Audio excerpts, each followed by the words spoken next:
Adobe stock is down nearly 30% in the past year and about 50% from its all-time high.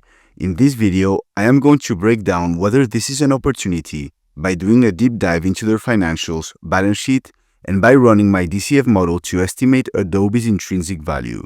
Let's start with their financials.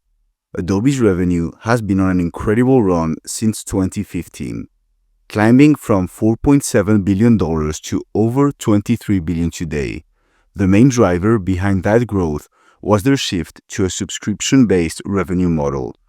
Analysts expect this momentum to continue, with revenue projected to reach $24 billion this year and grow to around $33.5 billion by 2029. Profits have followed the same trend. Net income has grown from just $600 million to about $6 billion today. And what's even more impressive is Adobe's free cash flow, currently sitting at around $9 billion. The reason behind these strong numbers? Adobe's margins are exceptional. Their gross margin is nearly 90%, and their free cash flow margin is around 40%, levels that very few companies can match. Another big positive for investors is that Adobe has been buying back shares.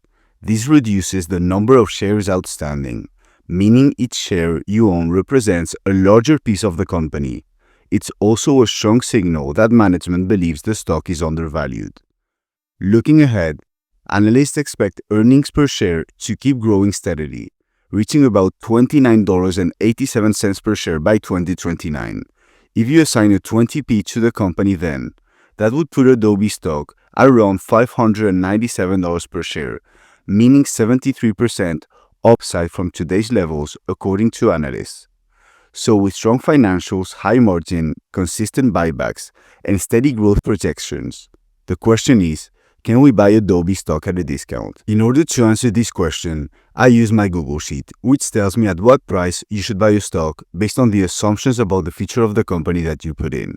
I did a 7-year analysis with low, middle, and high assumptions. And according to my low case, the intrinsic value is $319 per share, middle $450, and high $619. Because the stock is currently trading at $345 per share, this means that if my low assumptions occur, you're going to make a 9.6% annual return on your money, middle 14.9%, and high 21%. I believe my assumptions are conservative as I have Adobe growing revenues between 6 and 10% over the next 7 years, averaging a profit margin and free cash flow margin between 30 and 40%, and I assigned a P/E price to free cash flow of 18, 20, and 22 at the end of the 7 years. And if you want to make your own assumptions, I'm going to leave a link in the description down below to the spreadsheet.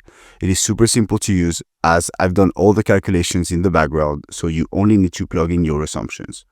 Now on top of that, the stock is currently trading at a forward PE of 15 and price to free cash flow of 15, which to me looks very cheap for a company of this quality.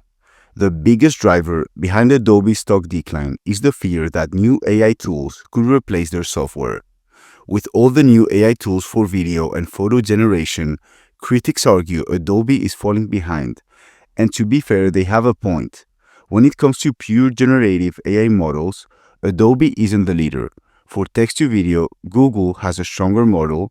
For video to video, where you transform existing footage, Adobe is still playing catch up. But in my opinion, Adobe's strength is integrating AI directly into their ecosystem. For creative professionals, it's not about switching between a dozen different tools. It's about having a powerful, reliable features built right into Photoshop, Illustrator, Premiere Pro, and the rest of Creative Cloud. That's where Adobe has a real edge. AI integration inside the software creative pros already use every day. So yes, Gen AI competition is real and it's something to watch. But when it comes to professional creative software, Adobe is still the leader. In conclusion, I see Adobe as a very solid business with strong financials, high margins, and a healthy balance sheet. I don't think AI will disrupt them as much as the market fears.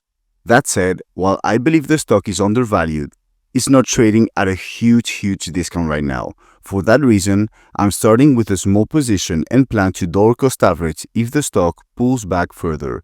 I hope you found this video valuable. Let me know what you think about Adobe stock in the comments, and I'll see you in the next one.